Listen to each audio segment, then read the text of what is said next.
Hi guys, नमस्कार, प्रणाम। सबसे पहले मैं भोजपुरी गायक प्रेमी विकास राजा। आज देखिए, आज मैं अपने नदी में आया हूँ घूमने के लिए। चलिए आपको नदी दिखाते हैं। बहुत एकदम नदी अच्छी है। आइए आपको नदी दिखाते हैं। देखिए ये है नदी, जो एकदम बहुत पानी अच्छा एकदम बहुत अच्छा तरह से एकदम बह रहा है। देखिए,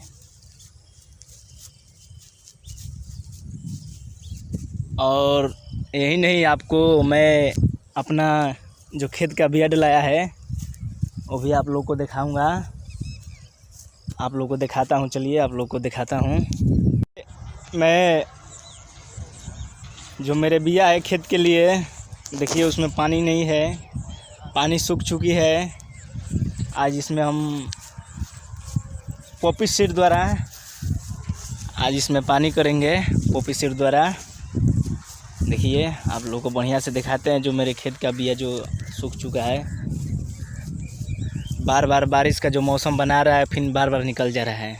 आज देखिए जो मेरे इंताज भाई हैं साथ में, आइए देखिए आधा पे, आइए देखिए इंताज भाई है मेरे साथ में। आइए बोला, देखिए ताक रहे हैं एकदम, लग रहा आए हैं खेत घूमने के लिए। हाफे पैड में, लेकिन दिखाएंगे नहीं आपको।